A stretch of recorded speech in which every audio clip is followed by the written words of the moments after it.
Assalamualaikum warahmatullahi wabarakatuh teman-teman. Jadi pada hari ini kita akan membuat salah satu kiat dari pengalaman Mbah Kendil Jopo Montro, yaitu dengan nama Bujeng Jodoh atau Bujeng Pikul.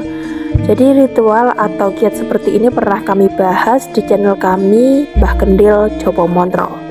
Tapi teman-teman, karena ini ada orang yang meminta tolong lagi, jadi kami akan membuat bujeng jodoh atau bujeng sepikul lagi. Teman-teman bisa ikuti kiat-kiatnya jika teman-teman membutuhkan, atau hanya sekedar untuk pengalaman dari peninggalan nenek moyang kita, peninggalan dari leluhur kita yang bisa kita gunakan untuk membantu sesama kita yang membutuhkan. Dan tentunya ini adalah bentuk permohonan kepada Allah Subhanahu wa Ta'ala saja.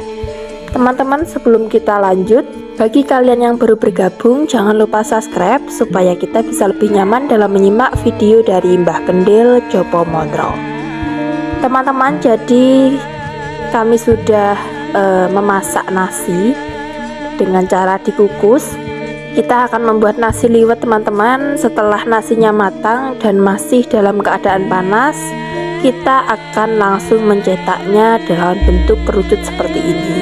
Perhatikan untuk menaruh dedaunan di pinggirannya sebagai bungkus. Ini harus ujungnya atau ujung daun pisangnya tipis itu kita masukkan ke dalam dulu. Jadi bagian yang lancip itu kita akan menaruh bagian ujung yang lebih lemas atau tidak kaku.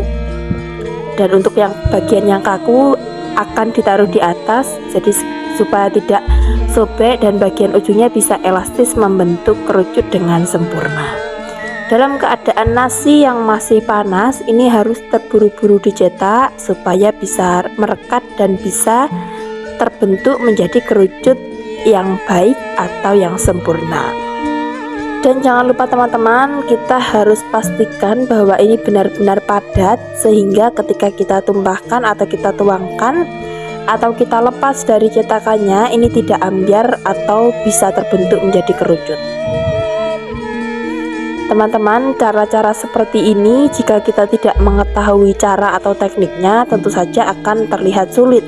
Tapi jika kita sudah mengetahui caranya, cara-cara seperti ini bisa kita terapkan dengan mudah atau tidak kesulitan.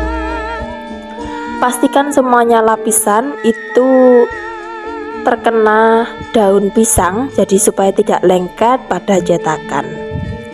Selain untuk sarana atau alat supaya bujeng ini tidak lengket ke cetakan, daun pisang juga memiliki aroma yang khas, sehingga nasi atau bujeng yang kita buat ini akan memiliki aroma dan rasa yang khas dari daun pisang itu teman-teman. Pastikan ini benar-benar padat, sehingga kita harus memadatkannya dengan cara menekan-nekan seperti ini. Jangan biarkan ada rongga sedikit pun yang tidak terkena nasi atau tidak padat, karena itu nanti akan berefek kepada kekuatan atau bentuk kerucutnya. Jika ini tidak padat, maka ditakutkan nanti akan ambyar atau tidak bisa berdiri dengan sempurna. Setelah dirasa bujeng cukup atau sudah padat teman-teman, kita akan tutup bagian yang lebar ini dengan daun pisang, dan kita akan tuangkan ke dalam wadah yang telah kita siapkan. Tadi kita sudah membuat satu bujeng sebelumnya teman-teman. Teman-teman kan tahu di video yang di awal-awal tadi ya. Jadi ini nanti tidak kita letakkan di dalam wadah yang berbeda, melainkan ini kita jejerkan atau kita sandingkan ke dalam satu wadah yang telah kita siapkan. Ini juga memiliki filosofi teman-teman, jadi bukan sembarangan. Kenapa dua bujeng kita jadikan satu atau kita membuat bujeng kembar? Karena dalam kehidupan rumah tangga tentu ada dua orang yang dijadikan satu, yaitu suami dan istri. Ketika kita menikah, kita menjalankan hubungan rumah tangga, tentu kita yang memiliki persepsi yang berbeda, memiliki pendapat masing-masing, harus kita satukan sehingga kita bisa menjadi kesatuan yang harmonis dalam rumah tangga. Ini pertama-tama kita tutup dengan daun pisang teman-teman. Jadi nanti kita langsung tuangkan seperti ini dan kita langsung letakkan berjejer dengan buceng yang sebelumnya kita buat.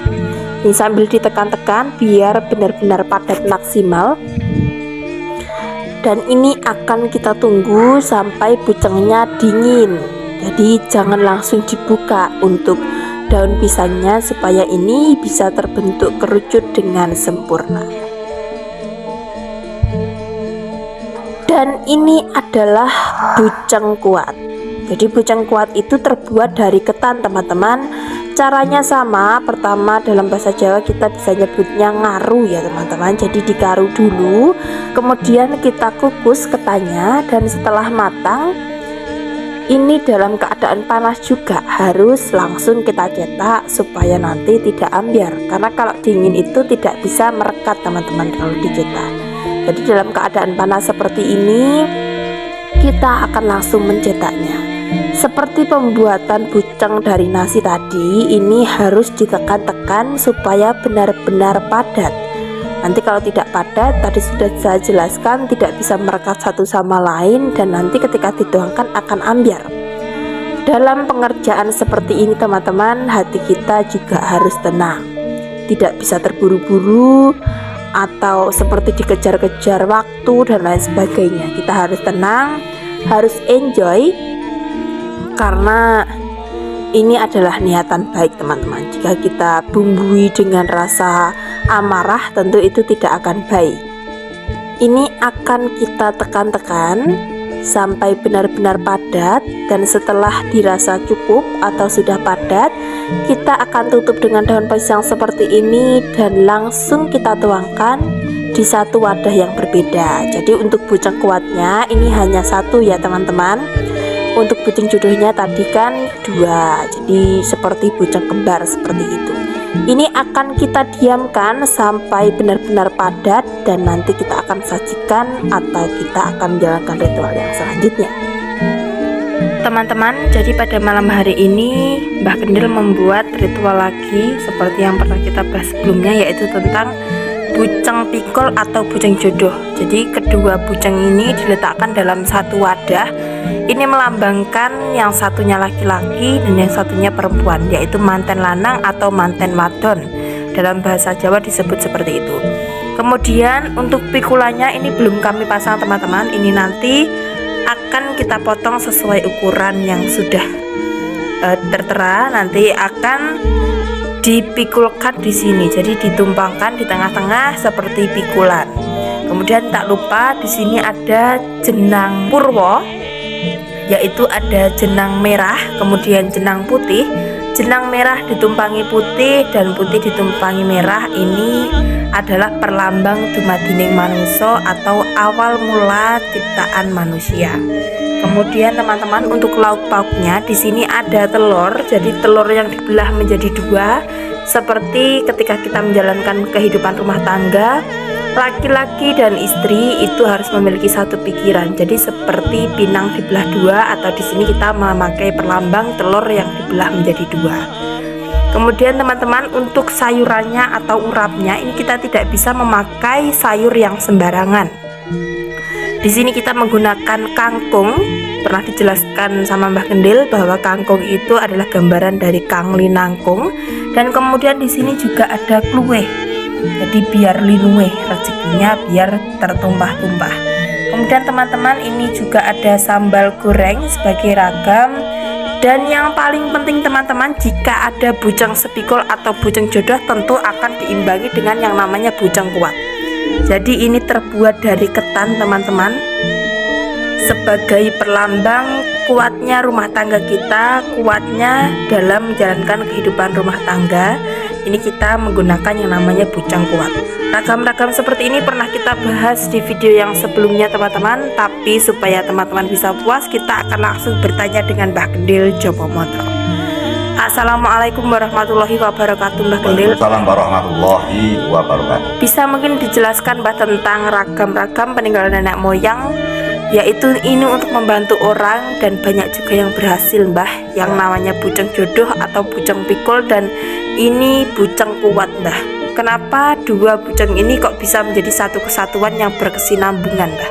Gimana itu penjelasannya? Rezeki jodoh padi sebenarnya itu adalah rahasia ilahi. Nggih. Sehingga manusia tidak ada yang bisa melihat jodohnya sendiri, tidak ada manusia yang bisa melihat matinya atau meninggalnya dirinya sendiri. Nggih.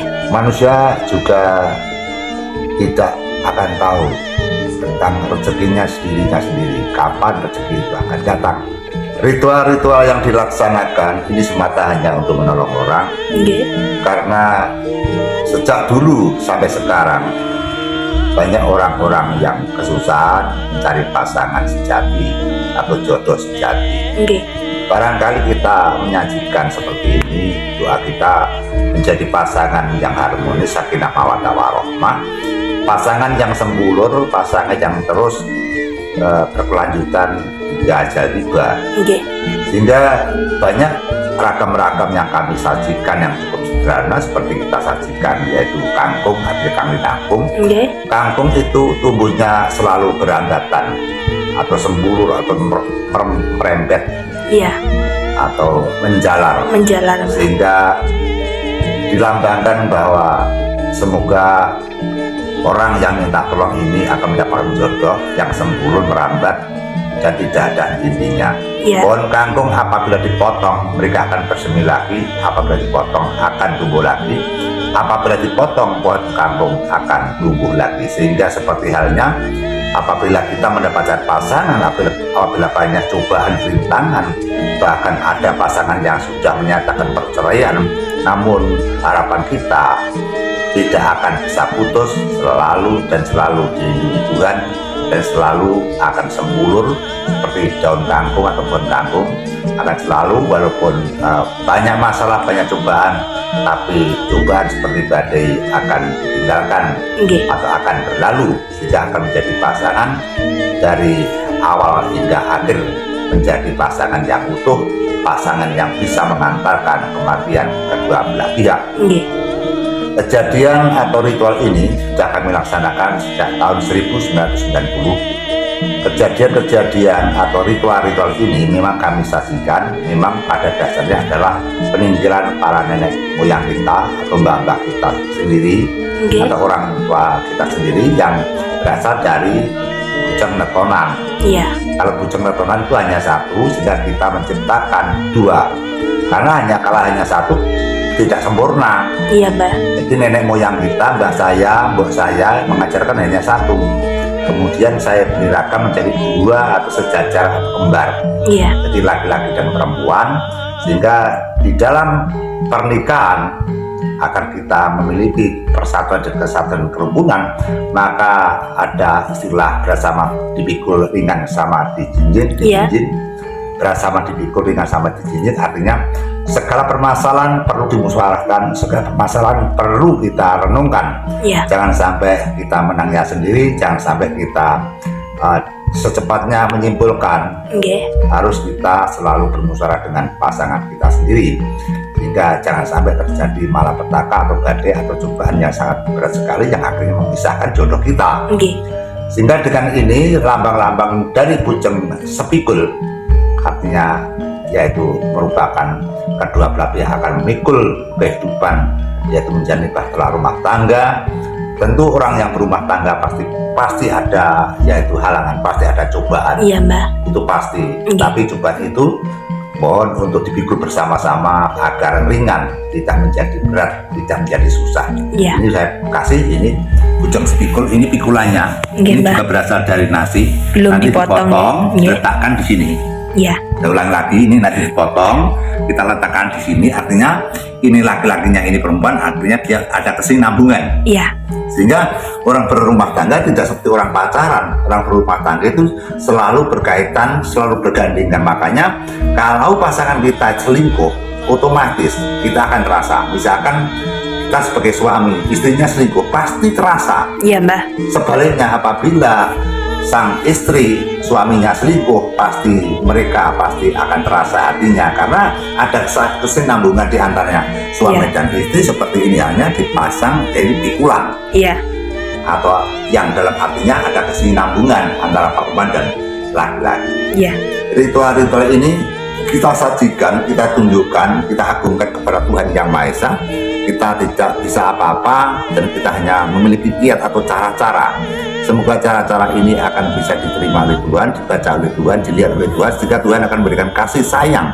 Tuhan akan memberikan yaitu kasih kepada orang-orang yang membutuhkan pertolongan ini. Sehingga di dalam ragam-ragam bujeng ini sudah bicara sendiri-sendiri. Telur itu artinya itu asal mulanya ayam, bisa digambar asal mulanya manusia. Itu ada maniknya, ada kuningnya, ada putihnya, sehingga juga ada 3 kehidupan, manik, kuning, putih. Jadi lahir, urip, dan mati. Jadi ada 3 serangkai, hingga semuanya ada. Bujeng kuat artinya dari ketan, biar orang yang berumah tangga memiliki kekuatan yang andal, kekuatan yang ampuh, sehingga dia akan bisa menjaga rumah tangganya yang damai dan harmonis. Kemudian dikasih jenang, jadi jenang purwo, yaitu asal mulanya manusia itu ada. Sehingga seperti bujeng ini kita gambarkan lancip, artinya bahwa kehidupan di dunia ini kan bawahnya besar. Artinya kehidupan manusia yang ada di dunia ini sangat susah sekali. Banyak cobaan, banyak pekerjaan, banyak kesibukan, banyak masalah, banyak pertengkaran. Semakin lama akhirnya manusia nanti akan semakin tua. Apabila tua, maka manusia akan mati, akan diambil oleh Sang Pencipta, sehingga menuju Sang Pencipta akan menuju kepada jagat yang halus, jagat yang kecil sekali, yang tidak dapat dilihat oleh mata. Makanya semakin ke atas bahwa bujeng ini akan semakin kecil. Seperti halnya bahwa Tuhan sangat lembut sekali, semakin kecil semakin kecil, maka manusia tidak ada yang bisa menemui Tuhan. Manusia tidak ada yang bisa melihat dengan Tuhannya sendiri, karena sangat kecilnya, sangat lembut sekali. Sehingga ini merupakan lambang-lambang juga kita bisa larikan bahwa cita-cita manusia semakin lama akan semakin tinggi, dan semakin lama akan semakin mengecil dengan semua tanggung-tanggungannya, semua dengan perilakunya. Jadi kalau orang itu masih muda pasti punya nafsu, punya kesenangan, punya emosional, punya kebutuhan-kebutuhan yang beragam. Tapi kalau sudah tua, maka mereka hanya inginnya besok apabila mati mereka akan bisa menempati di alam surganya Allah dan bisa dipanggil oleh Allah dengan damai, sempurna, dan tidak merasa penyiksaan atau sakit pada waktu kita berjalan ke rahmatullah.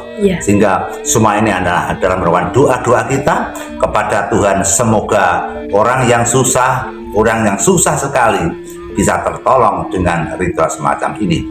Doa bisa diucapkan secara lisan dan secara batin, tapi bagi saya lebih baik juga digambarkan seperti ini agar semakin jelas, dan budaya kita, budaya dari Jawa, budaya dari nenek moyang kita tidak akan sirna. Walaupun di Indonesia, walaupun di Jawa banyaknya agama, banyaknya keyakinan, tapi saya mendoakan semoga budaya Indonesia tetap lestari dan berjaya, sehingga pemerintah juga ikut membantu melestarikan budaya-budaya nenek moyang kita. Kita tahu bahwa Indonesia beragam suku-suku, setiap suku itu pasti punya budaya sendiri-sendiri, sehingga banyaknya budaya yang ada di Indonesia merupakan aset negara yang perlu kita banggakan, yang perlu kita lestarikan, yang perlu kita jaga, yang perlu kita ayomi. Demikian, Mbak. Ya, berarti kiat-kiat dari Mbah Kendil Jopomantro itu adalah kiat-kiat dari nenek moyang yang kemudian dimodifikasi atau disempurnakan lagi, Mbak. Ya, modifikasi tidak sembarangan, modifikasi secara panggilan batin, dan kita juga ada wewarah dari hati kita, jadi dalam hati kita punya panggilan agar seperti ini. Kejadian-kejadian orang yang mencari jodoh, ada orang yang itu mengharapkan jodohnya datang, tapi nyatanya sampai tua, sampai mati mereka tidak bisa menikah, tidak kenal dengan pasangan, tidak kenal suami, tidak kenal istri. Ya, kita juga hanya berjuang. Semoga perjuangan ini akan memberikan kebaikan, akan memberikan keuntungan bagi anda-anda yang kebingungan untuk mencari jodoh. Sudah banyak sekali, Mbak, yang kami tolong, bahkan kita tidak bisa menghitung berapa yang kami tolong, dan sampai sekarang masih langgeng. Banyak yang punya cucu-cucu hingga sekarang. Alhamdulillah, usaha kita juga tidak sia-sia. Amin. Terus kemudian Mbak, ini kan kiat-kiat orang itu kalau mendengar kata-kata ritual itu pasti mikirnya itu keperewangan yang seperti itu Mbak. Terus ritual yang seperti ini kan Mbak Kendil menjelaskan ini ditujukan langsung permohonan kepada Allah Subhanahu wa Ta'ala. Mungkin bisa dijelaskan Mbak yang dimaksud ritual itu sebenarnya apa biar teman-teman nggak salah paham. Jadi jangan salah persepsikan. Ritual adalah suci. Ritual adalah memohon kepada Sang Pencipta. Manusia itu tidak punya apa-apa, bisanya hanya minta. Tidak ada manusia yang punya kelebihan, manusia yang punya keampuhan, punya kesaktian, punya kemajuran. Itu pinjaman dari Tuhan. Sehingga tidak ada salahnya kita hamba-hamba Tuhan. Kita diciptakan Tuhan. Kita tidak salahnya minta kepada yang menciptakan. Sehingga ritual yang dilarang adalah ritual yang bersenggolan, yang menggantungkan, yang berjanji, yang kontrak kepada bangsa-bangsa siluman, jin, iblis dan sebagainya. Jika di dalam acara kita, di dalam penyajian kita berubah 100% kita menghindari bantuan-bantuan dari iblis dan jin. Kita mengharapkan 100% bantuan dari Allah Subhanahu wa Ta'ala, yaitu Tuhan yang menciptakan kita semua, seperti itu. Ya teman-teman, jadi inilah kiat bujang jodoh dari Mbah Kendil Jopo Montro. Sudah dijelaskan, ini tidak memakai perewangan karena kita langsung memohon kepada Tuhan. Jadi ritual ini adalah bentuk permohonan atau doa yang kita panjatkan kepada Allah Subhanahu wa Ta'ala. Untuk rapatannya seperti ini teman-teman. Jadi modifikasi yang namanya bujang tumpeng sekarang kan banyak Mbak. Ada yang seperti ini kemudian diundak-undak meskipun yang atas lincip, tapi undak-undakan itu tidak boleh Mbak ya? Jadi bentuknya harus seperti ini teman-teman. Kiat-kiat seperti ini Mbah Kendil sudah berbaik hati sharing kepada kita, sehingga kita menjadi banyak ilmu pengetahuan yang kita dapatkan dari Mbah Kendil Jopo Montro. Dan masih banyak lagi ilmu pengetahuan atau pengalaman-pengalaman dari Mbah Kendil Jopo Montro yang akan kita kuak dan akan kita bongkar, kita sajikan dalam channel Mbah Kendil Jopo Montro ini. Jadi ada 3 channel, yaitu Teja Karya, Mbah Kendil Jopo Montro, dan Siaran Roso. Itu adalah 3 channel YouTube resmi dari Mbah Kendil Jopo Montro. Mbah Kendil mungkin ada tambahan lain Mbah? Saya kira cukup Mbak. Yang jelas niat kita adalah membantu dan menolong orang, karena kita hidup itu jangan hanya seperti syukur hidup. Sehingga raga kita, cipta kita, batin kita, pikiran kita, kalau bisa kita diperbuat kebaikan kepada siapapun. Karena kita nanti akan mati, yang dinilai adalah tingkah kita, hati kita, watak kita, perilaku kita. Sehingga kalau perilaku kita dengan nilai-nilai yang rendah, nilai-nilai yang buruk, nilai-nilai yang minim, nilai-nilai yang rendah, kita nanti akan menyesal di kemudian hari. Sehingga di sini kita tidak bercondong untuk yang bersifat materialistis. Kami dengan niat adalah menolong sesama orang, menolong kepada orang yang susah. Itu yang paling penting, adalah berbaik kepada siapapun. Ini adalah modal-modal kita. Semoga perjuangan ini akan bermanfaat bagi kita semua. Amin. Demikianlah teman-teman liputan kami pada hari ini. Ini nanti akan didoakan dan akan kita bagi-bagikan kepada warga tetangga sekitar. Untuk tahap terakhir teman-teman, kita akan potong untuk pikulannya dan kita akan tumpangkan ke dalam kedua bujang yang sudah kita jajarkan tadi, atau ke dalam bujang jodoh tadi. Bagian tengah-tengahnya kita akan atur seperti pikulan seperti itu. Ini kita potong sesuai dengan ukuran, jadi jangan sampai kepanjangan atau kependekan. Ini harus benar-benar pas supaya bisa numpang dan tidak jatuh teman-teman. Untuk itu kita harus sangat teliti sekali dalam meletakkan pikulannya ini. Kita akan langsung letakkan teman-teman. Ini harus hati-hati teman-teman. Kita harus pastikan benar-benar aman, atau jangan sampai kedua bujang yang telah kita buat tadi rubuh. Jadi seperti ini sudah seperti pikulan teman-teman, sebagai penggambaran bahwa dalam kehidupan rumah tangga kita harus sama-sama memikul beban yang mungkin kita alami. Dan untuk sisa potongannya tadi, ini kita akan membuat sego golong.